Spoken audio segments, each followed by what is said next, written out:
Kia ora koutou. Our second speaker this morning, is our new curator of international art, who's come all the way from California, Kenneth Brummel. He is a specialist in 19th and 20th century art, including the modernist period.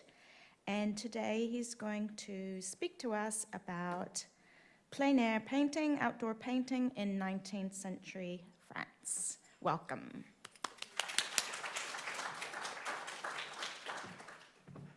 Thank you, Paola, and thank you everyone for attending the lecture this morning. This lecture, you'll notice, is on a very, very circumscribed topic, and we'll be moving slowly at the beginning just so I could indoctrinate everyone into Salon painting in Paris in the 1820s.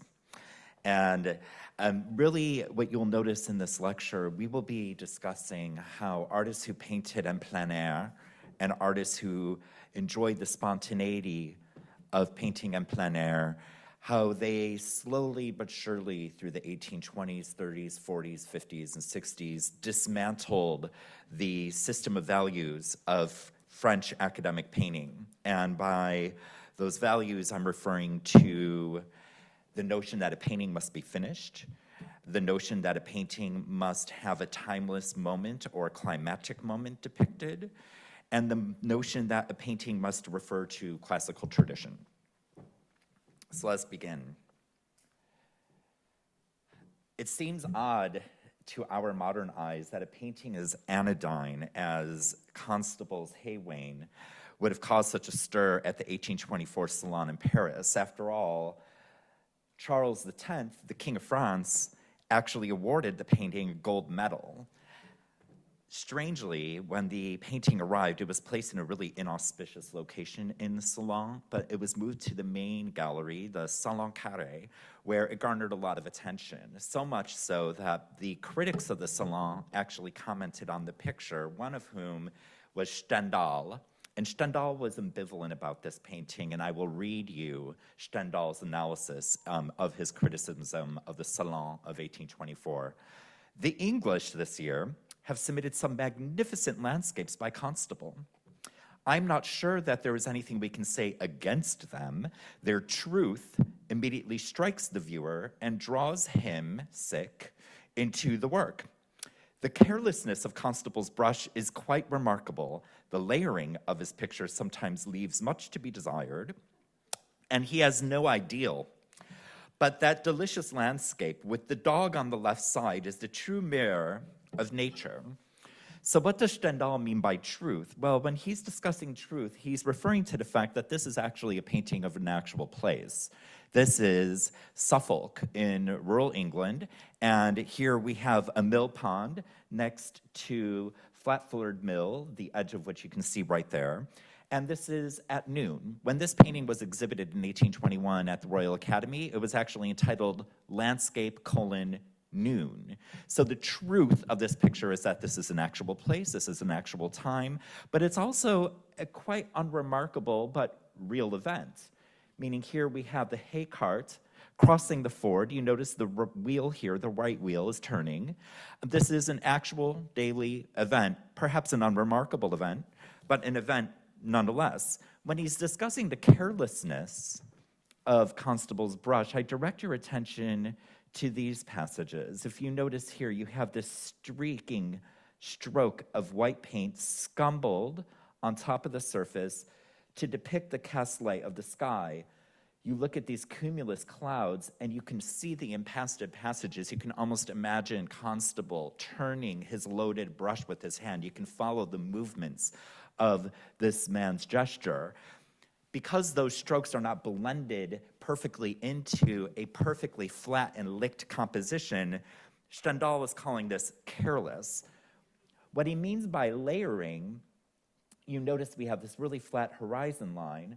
You'll also notice here, and again, you really will have to describe this with your eyes, here are the figures baling hay in the background. Normally in a picture, any action is in the foreground and it's legible. So here the layering, which is Stendhal's term, is just completely flawed. And the fact that there's no ideal, well, the ideal of peasants performing work has really nothing to do with any grand narrative or historical events. And this is what he means by there's no ideal here, Stendhal. This painting, however, still nonetheless garnered a lot of attention. And another critic of the Salon, a man named Auguste Jalle, essentially said that Constable's painting, its sheer presence at the 1824 Salon, would rise French landscape painters from their complacent slumber. Now, what did he mean by this? Landscape in 1824 in France really was in a bit of a crisis, to be frank. This is Hem's representation of the 1824 Salon. What you have here is Charles X awarding gold medals to the recipients. But what I want all of you to focus on here is what Hem paints in this representation of the Salon. You have history paintings, you have portraits. There's no landscape to be found here, none. Even though Constable was awarded a gold medal, we don't see his picture. We know it was hung in this room. It shows the bias that existed in the French Academy against landscape painting in favor for history painting and portraiture. If you even look at just the composition here, you notice how Hem uses these two triangles to create your main figural groups that flank the main narrative event, which is in itself a diamond, and the isocephaly of the heads are all at one level. You know, you'll see that these paintings are quite stiff and that their compositions are quite regulated. So this is the kind of landscape that would be considered legitimate in 1824, and you can see how different it is from something that Constable would make around this time. Number one, you have a mythological event in the foreground. And this type of landscape would have elicited a lot of praise from those who enjoyed classical painting, neoclassical painting, such as David.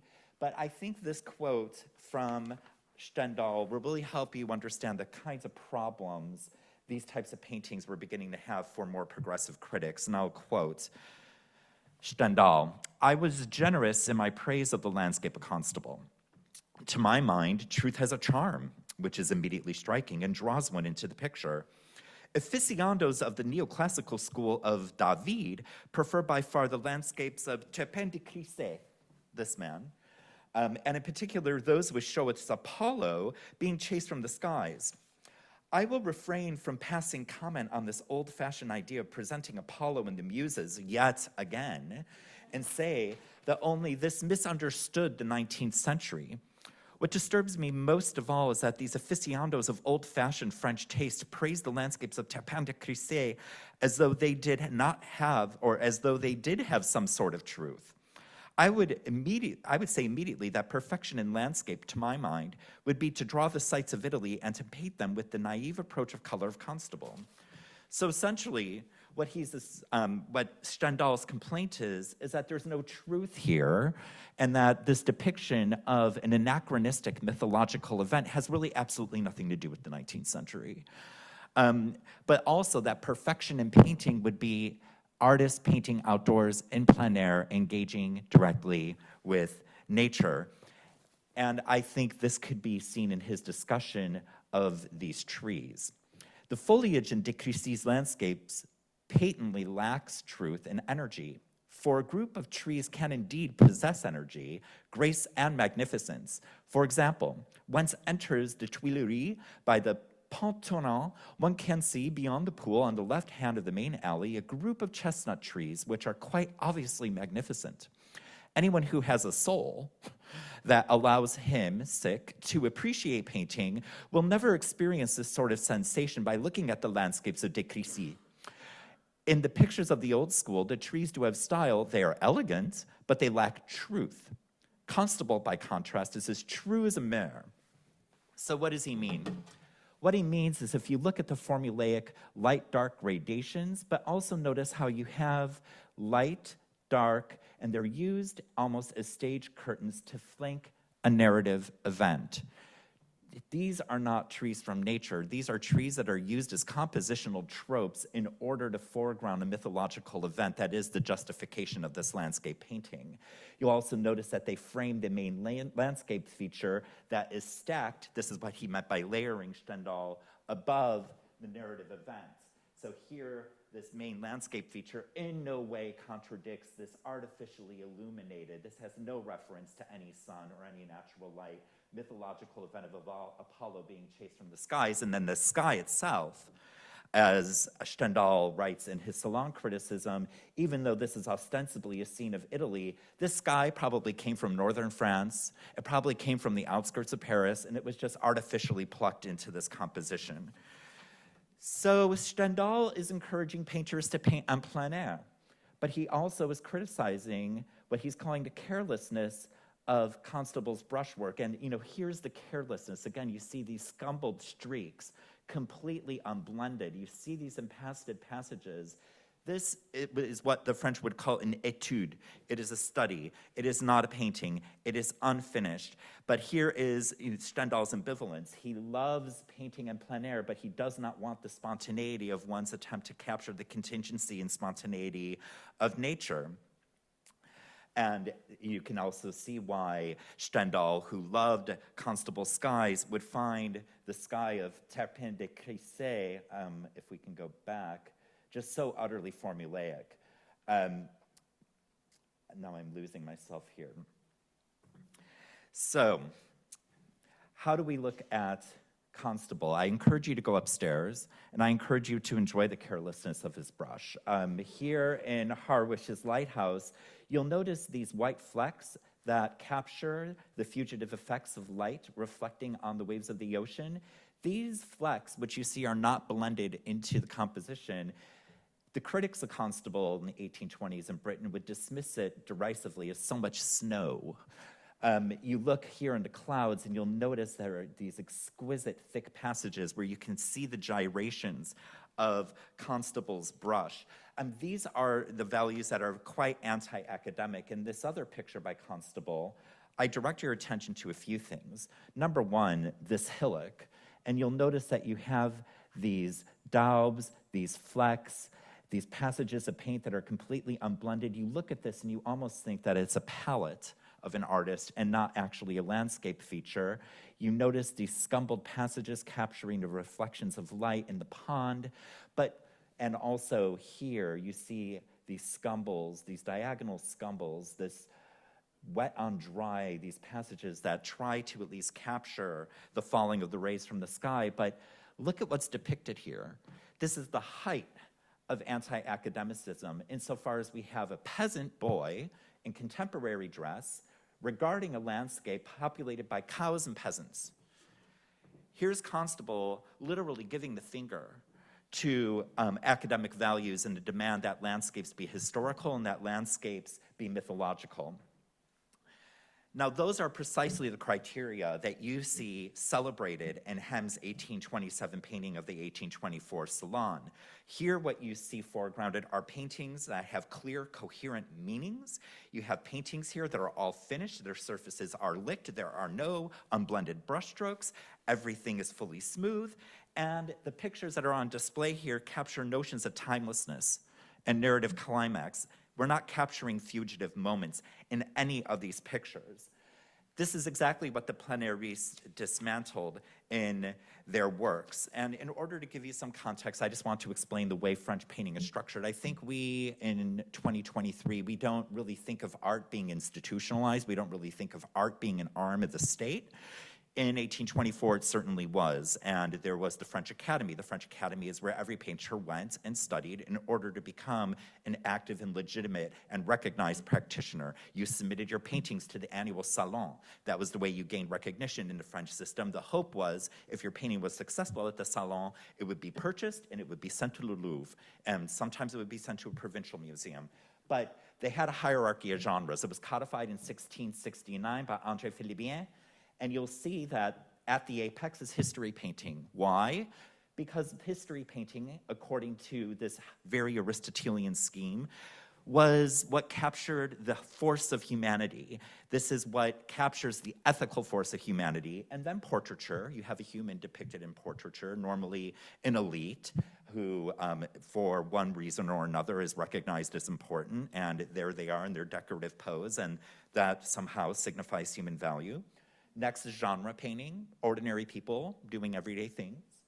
Then you have landscapes, and then at the bottom, you have still life. In French, nature morte, dead nature. So you can see how this hierarchy of genres is arranged from a human event to death. This is David's history painting he submitted to the Salon in 1787, and here's Socrates making his grand declaration before he takes the fatal dose of hemlock.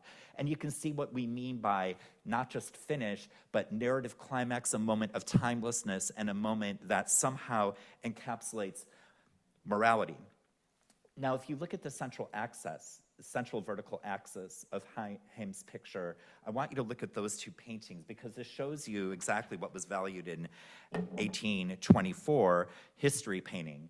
This is Ang, and I would almost say it's his panegyric to the concatenated state and church of Louis giving his vows to the Virgin Mary. Here you have a more romanticist history picture by Paul Delaroche.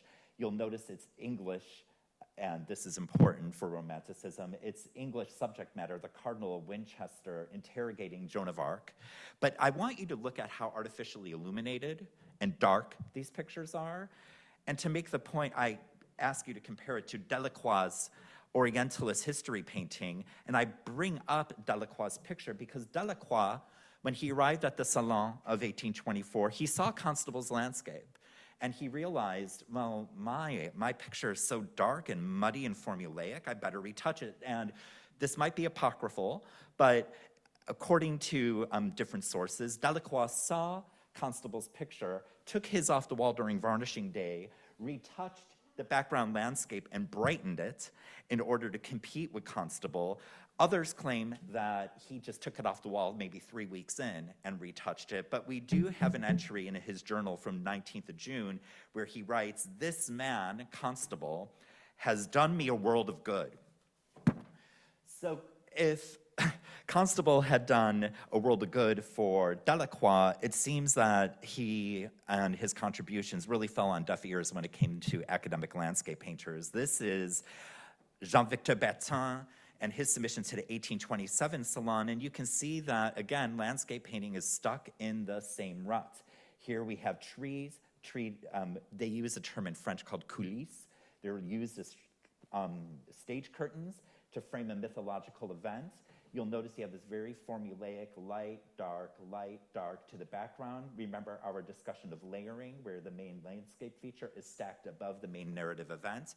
You can see that Bertin, even though he did occasionally paint plein air, he's simply following the codes and tropes of classical landscape painting. We have a licked surface, we have an unremarkable sky that can exist anywhere, and it's a moment that is timeless. You can't really tell what time of day it is. Bertin was a student of Pierre-Henri Valencien, and Valencien, he really was the one who ennobled landscape in the late 18th century by freighting it with classical content, and he was called the David of landscape, and this is his submission to the Salon of 1789. And again, you can see the light, dark striations to the background, the use of nature as stage curtains to flank a narrative event. And while the sky is a bit dynamic, Valencien, you see here, is actually painting to code. He's not using his eyes. And he, Valencien, being the one who really codified landscape in the late 18th century, he had this bifurcated view of how a landscape painter works, and I want to explain this to you. So he claims that in his 1800 treaty, that it is important for the painter to go outdoors and sketch.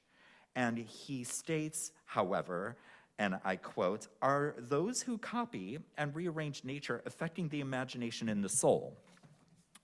He seems to think not, because what he implies later in the text is that only those who close their eyes, and that is in quotations, and imagine nature through the eyes of poets and writers, can have access to what he calls the ideal, which to him is a sign of genius. So you see the binary opposition that he's establishing here between those who sketch outdoors and look at nature and capture the sensations of nature, and those who are painting formulaically and following guides and following literary texts.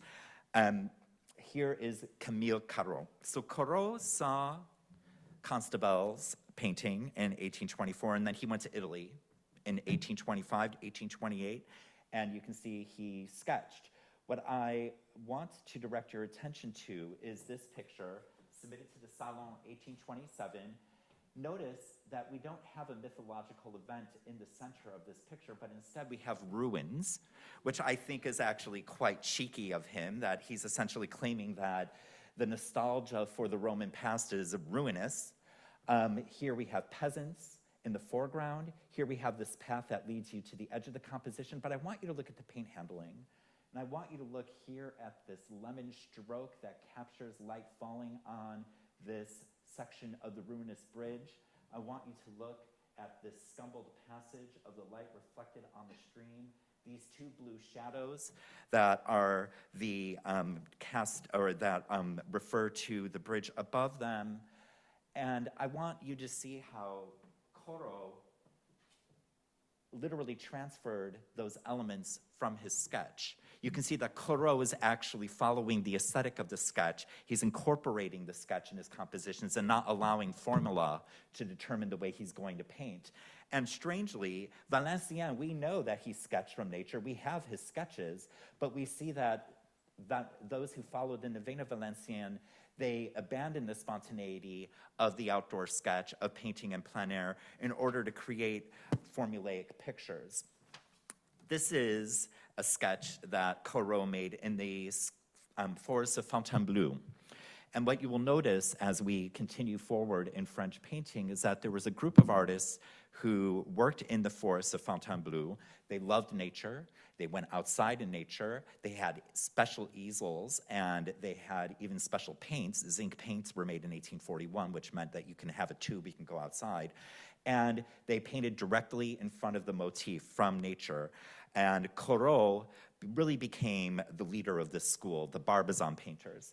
And here's one of the sketches he made, and I really want to direct your attention to this tree because you see in his submission to the 1835 Salon, he literally plucks that tree right into the middle of this arid biblical landscape. But here's the cheekiness of Corot. But this is also how, if you were a landscape painter and you really wanted to reject the imperative that you make a narrative or classical landscape painting, how you can be subversive in the Salon system. So here this is ostensibly about Hagar in the wilderness, and Hagar experiencing salvation is relegated to the edge of the foreground of the picture, but really what's placed in the center is this depiction of a plein air painting that is illuminated from above. You see the interior branches that have these lovely passages of light and dark capturing the fugitive effects of light. It's almost as if Corot in this picture, which again was accepted by the jury at the Salon, is saying that salvation is not to be found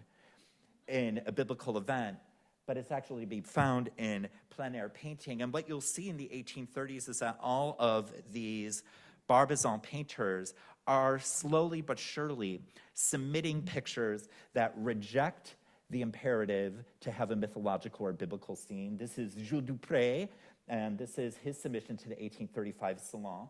And here we have horses in the foreground. We don't have a mythological event. This is an everyday event. There's no narrative meaning. You can see that he's dedicated a good 80% of the canvas to the sky. But look at the subject matter, the environs of Southampton. It's a British landscape. This is a homage to Corot. You notice also the white snow in the foreground, the dappled light. This is another painter who submitted this picture to the Salon 1834, a lesser-known Barbizon painter, Nicolas Louis Cabas, and you can see the homage to Corot. But as I was preparing this lecture, what I noticed also, you see this frieze of trees. You'll notice that these Barbizon pictures, more and more, foliage becomes the dominant subject of their pictures, and the effects of light reflecting onto and through and behind and in front of foliage. But these white flecks in the foreground with this peasant woman standing next to the fence. But here is the Barbizon painter par excellence. This is Rousseau, Théodore Rousseau. And his picture, you can see it's muddy, it's rough. Here you have the frieze of trees creating almost an impenetrable screen that blocks the background. You have this leaden sky where you have these lovely passages of lemon, of pink, of lilac blending into one another. But you see how rough the handling is in this picture. And of course, you have the very humble subject matter in the foreground, a complete rejection of the biblical and narrative imperatives of academic landscape painting. Rousseau was a problem. In 1836, he submits this picture, The Descent of Cattle, and you look at this painting, and what you'll first notice, it's a vertical format. Landscape pictures are horizontal. He's taking the format of portraiture, and he is using it to make a landscape. That's the first mistake. The second mistake, it's unfinished. If you look at how these cows are painted in the foreground, you can even see exposed canvas here. These are just unblended strokes. It's a sea of unblended strokes. This is a slap in the face of the Academy and their desire for finish. You also notice how the trunks of the trees in this landscape, they almost traverse the entire vertical extent of the upper half of the picture. There's no layering. And here you can see that the jury of the Salon saw this, and they just decided, like, you know, honey, take your dossier and go somewhere else. We're not going to accept that picture. And he decided, well, he was pretty dogged, and even though he was rejected from 1834 to 1841, he still persisted, he still submitted this, and look at this extravaganza of foliage that basically occupies 70% of this canvas. And it's an alley of chestnut trees. And you remember we started with Stendhal discussing the vibrancy of the chestnut trees near the Tuileries and how de Crécy could not capture them. Well, here's Rousseau citing Stendhal's criticism. You want chestnuts, Stendhal? Here they are. But this, even though the French state had already purchased this was already in the Louvre in 1840, he submits this to the Salon of 1841, and it's rejected. And why is it rejected? Because his nemesis, Bidot, who's the only landscape painter on the jury, and you can see the kind of painting that Bidot made. This was his submission to the Salon of 1814. As long as Bidot sat on the jury, Rousseau would be rejected, and he would continue to be rejected. And because everyone was aware of the personal petty vendetta that Bidot had against Rousseau, his response was just to ensconce himself in Fontainebleau. He just abstained from submitting to the Salon until 1849, and he just enjoyed the pleasures of painting outdoors and landscape. This picture is quite a remarkable and radical picture because this is actually the first painting that Rousseau and the Barbizon School made fully outdoors, no revisions in the studio, over 8 days on an unprepared canvas. You look at this sunset, and if you think of classical notions of chiaroscuro, movements from light to dark, where you mix your colors with black, here gradations of light and dark are due to closely valued hues. You move from orange to violet to yellow to blue. He's taken the whole academic notion of chiaroscuro and he's just jettisoned it. You see this foreground, the hoarfrost, and it's just a celebration of Constable's snow. Here you have a painting that deconstructs the difference between sketch, étude, and tableau painting.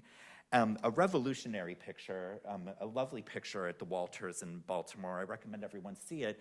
So here's Rousseau deconstructing the difference between sketches and paintings, and all of his brothers in Barbizon, because they're so appalled at the arbitrary dismissal of his works by Bidot, they decide in 1846, the year Bidot dies, to submit paintings in homage to their friend. Here you see Narcís Díaz de la Peña's submission. You notice the frieze of trees that create just an extravaganza of gradations of color in the foliage across the canvas. But here are the cows. Just as the cows descended in the 1836 picture that was rejected, 10 years later, the cows come home. Now we have Camille Corot.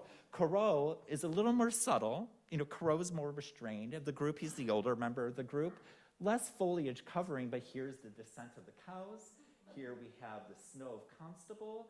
And so you see in 1846, the Barbizon painters are almost redoubling their efforts, and they're going to insist that pure landscape be admitted into the Salon. Here's Diaz de la Peña's submission during the 1848 Salon. 1848, that's the year of the revolution in France. That's the year when the jury was disbanded. Every artist was allowed to submit, and Diaz de la Peña, to make the point, here we have a midnight scene. You see the slight clearing in the canopy of the trees, this pool of moonlight falling on this pack of wild dogs. Well, this canine brigade, you can almost imagine, they have chased Bidot out of the Salon, and now pure Barbizon painting is fully installed in the hallowed halls of the Academy. This is also the same year, or the following year, once the gates have been opened, that Rousseau decides that he will submit, and his painting was accepted. And here you can see the arc of leaves. Remember his painting from 1840 that was rejected?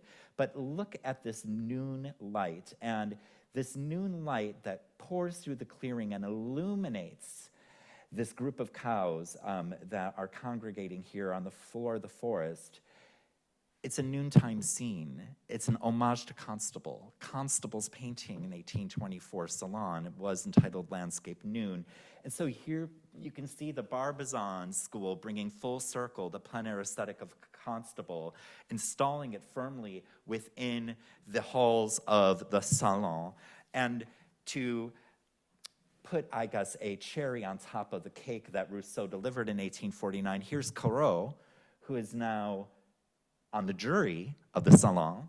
And what does Corot do?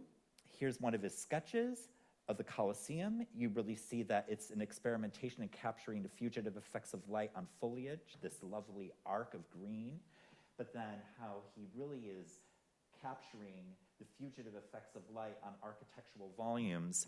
He submits this sketch, which is what this is. This is a sketch as a full painting to the Salon 1849, and it is accepted as such. So now sketches are being submitted to Salon and are accepted.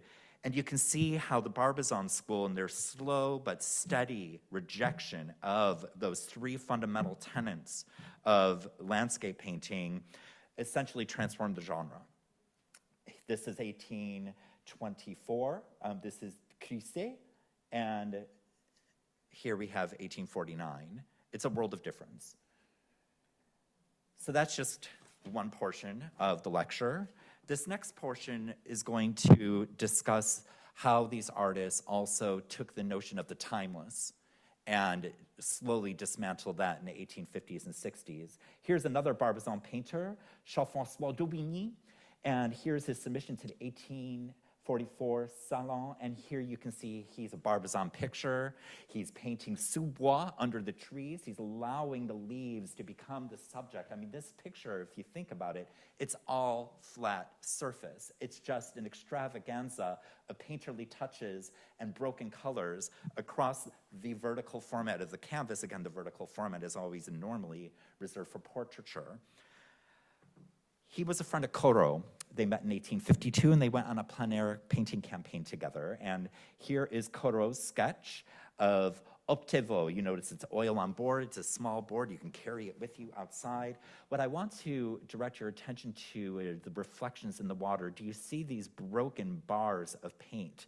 Here, I mean, there's no attempt to even blend strokes. You see this lovely reflection of the peasant woman attending to her washing in this little pond, but this silvery atmosphere that this pall, this Argentine pall that is cast across this landscape, it's one that d'Aubigny also adapted from his friend, but d'Aubigny took Corot a little one step further. I want you to look at these broken touches that capture the crepuscular glow against these homes in Optevo in the hamlet. I want you to look at the contre-jour lighting and how the trees and even the houses are somewhat blurred and they're made almost indecipherable. I also want, I mean, this is just exquisite. I mean, these touches of blue that capture moonlight falling on this water. But d'Aubigny is reducing the resolution of objects in his picture because he's trying to capture the poetic effect of the crépuscule, of the sun setting.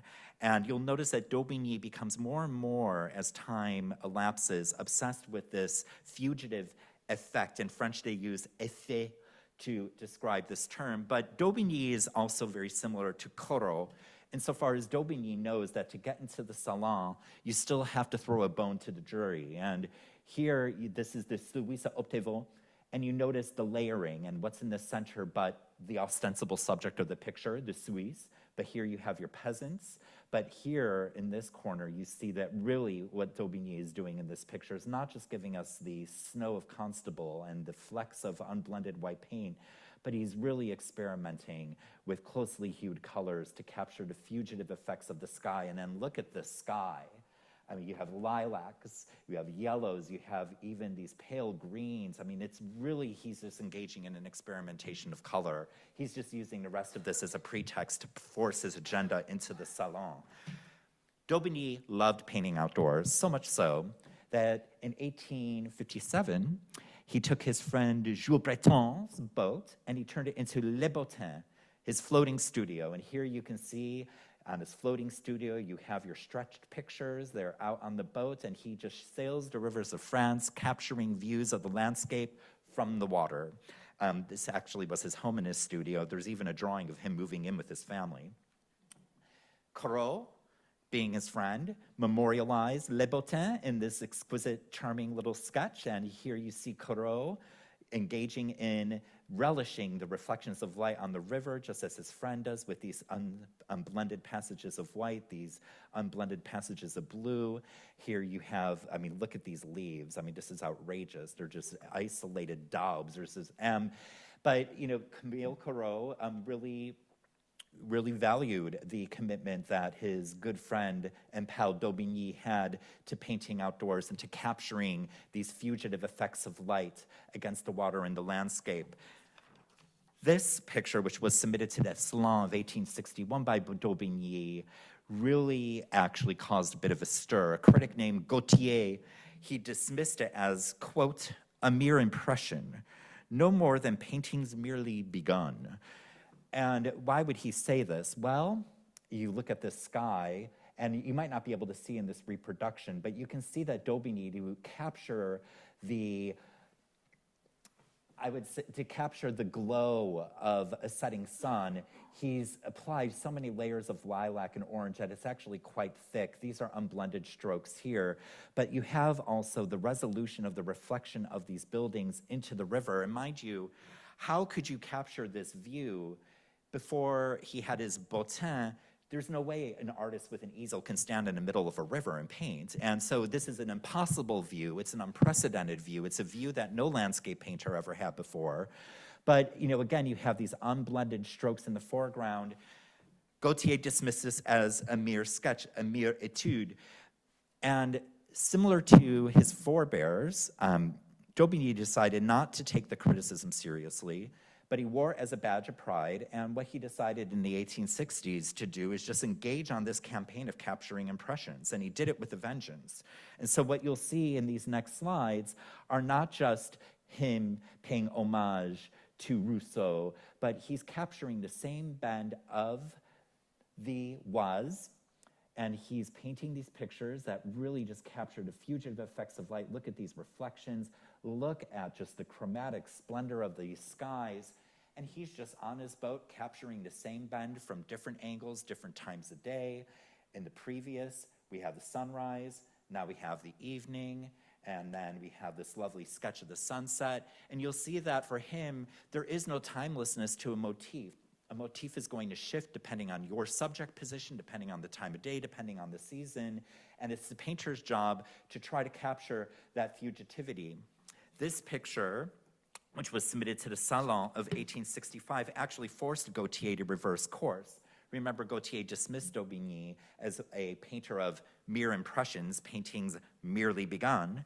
And in 1865, in his response to the Salon, Gautier writes, the impression obtained by these most perfunctory means, the perfunctory means being the unblended brushstrokes, is nonetheless great and profound for all that. So here you see persistence can work. Daubigny's doggedness inspired in the younger generation, and Monet had been admiring his work since 1859.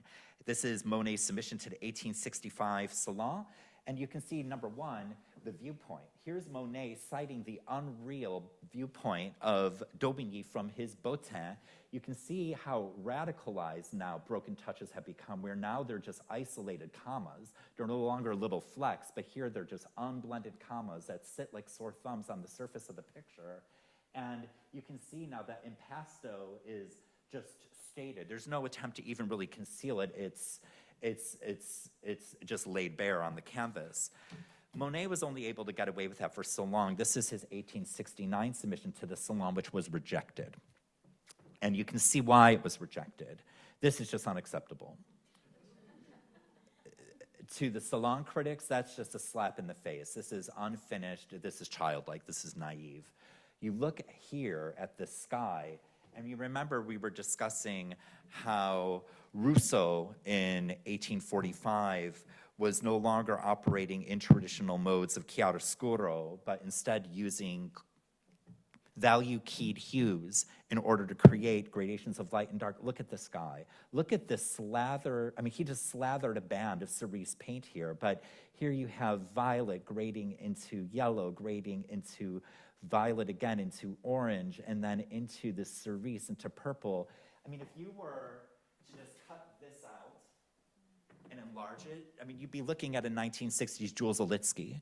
I mean, this is pure color. This is incomprehensible to a Salon jury. You look at these boats, they're illuminated contre-jour. You're not even getting legible subject matter here. You're getting a shadow. So of course it was rejected, and Monet knew it. And he decided the next year, in 1870, that he would just piss them off again. And so here you see, look at this. I mean, these aren't strokes, these are bars, these are bricks. You look here, this painting unfortunately was bombed during World War II. It was in a collection in Berlin, so it's no longer with us, but I show it to you because you can see the raking light in this photo. Look at this texture. And then you look at this foliage. I mean, these are just broken touches cascading down the canvas. Here's Monet pushing the envelope. It's rejected. You know, he felt a little unsure about these pictures. He made them with Renoir, and he wrote to one of his friends that, oh, I'm really worried. They just look like bad sketches, but I'm going to submit them to the Salon nonetheless. I think he knew what he was up to. But because he was rejected from the Salon and Monet just decided he wasn't going to play that game anymore, he just abstained from submitting. The Franco-Prussian War happens, and he finally gets to meet Daubigny Monet.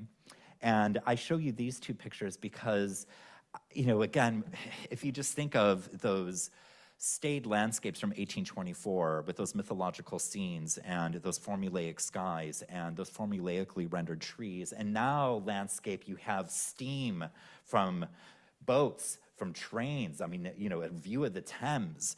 You know, here you have this leaden sky that is so much pollution and smog. Here you have laborers at these boats that are moored in harbor. Landscape has just been completely transformed, and you see that Monet is right there with Daubigny in this industrialization of the landscape picture. But I mean, Monet, the touches are so broken. Look at these passages here. It's almost as if he just took paint on a thumb, just pressed it on the canvas and left it. But you can see how now this subject matter of landscape painting has just been completely revolutionized, but also how close Daubigny and Monet were during their exile in London during the Franco-Prussian War. In 1874, Monet, Renoir, and others, Berthe Morisot, decided they were finished with the Salon, and so they had their own independent Impressionist exhibitions. This is the Manifesto painting, Impression Sunrise, famous painting at the Marmottan. I mean, where do you begin with this? I mean, first, here, again, look at the sky. I mean, how does a sky make a transition from orange to green? That's just impossible. It's unrealistic. It's obscene. Look at this. How in the world is the reflection of the sun more resolved, more intelligible than boats in a harbor and human beings on boats? How is a human being a fleck of paint? You can see that all of the values of the Academy have just been upended in Monet's Manifesto picture. Hence its title, Impression. Many argue that this is why the movement is called Impressionism, but if you think, I mean, Monet read Salon criticism, and he knew exactly what he was doing. He was taking Gautier's Barbe in 1861 and making it and realizing it on canvas. Here's 1874 Daubigny, and here's the older Daubigny seeing that his younger friend, Monet, had certainly been taking cues from him. And so here is Daubigny creating this gratuitous reflection of the moon on this pond near the banks of the River Oise. I mean, look at this sky. I mean, I don't know if any of you have had a chance to look at Renoir pictures, but Renoir always has those broken diagonal touches of these pastel colors. And I mean, you can see that the old man, Daubigny, he's looking at the younger painters and adapting what they're doing. But Monet admired Daubigny so much that Monet also had to have his little bottin, and around 1874, he had his bateau atelier, which he would sail up and down the Seine in his bateau atelier, capturing the fugitive effects of nature, similar to his precursor and friend, Daubigny. Here are the 4 views of that bend in the Oise that we viewed earlier. Now, look at Daubigny's depictions of the fugitive effects of nature in 1865, in the early to mid-1860s, and I want you to then see what Monet does with this in 1891, and how you can see how Monet is pushing the envelope of Daubigny's exploration of effects into pure color experimentation results in just radically different canvases, where now, the subject matter is just closely keyed values of hues, creating these gradations in the sky. Here you have this mockery of Valenciennes striated system of light and dark, but it's done now in pure color. Here the subject of a landscape is no longer a mythological scene, but it's a haystack. Here the haystack is transformed into essentially 2 interlocking diamonds, 2 lozenges. You can see how the exploration of the fugitive effects of light on objects at different points of the year create a whole different mode of experimentation that's pushing landscape now into color experimentation. I mean, again, I just look at these passages, especially here, and the broken touches, and here, I was describing the striations. I mean, just look at these transitions. This would have been unheard of just 20 years earlier. And look at how thickly encrusted these pictures are. I mean, I don't know if you see this, but it's almost as if he scraped this down and then came back and applied these yellow strokes just to get the luminescence right. You can see the contours here have been revised again and again and again. But Monet in 1891 exhibited 15 of these. So could you imagine being a spectator of paintings, and you walk into a room and you have 15 paintings of the same motif in different spectra of color, and it's just an explicit attempt to argue that now landscape could never be a stable entity. It's always going to be fugitive, because there's absolutely no way you can capture the essence of an object if its appearance shifts over time. I want to redirect us to Daubigny, because remember Daubigny and his famous views from the river that before he built his bottin were impossible. And Monet replicates this in 1892, and more radically in 1892, the poplar paintings, he painted 23 of them, 15 were on display at Durand Ruel. The poplar pictures are also from that impossible viewpoint of the River Ept. This is upstairs, but again, what I want to show you in these pictures is how even the color gray no longer exists. It's yellow and purple juxtaposed. You look at this picture, which is upstairs. This is all unfinished, exposed canvas. Here you see the impasto of Constable's skies just taken to their logical conclusion. In this picture, this extravaganza, you remember that Bertin painting and how the trees were just like these dead browns and greens.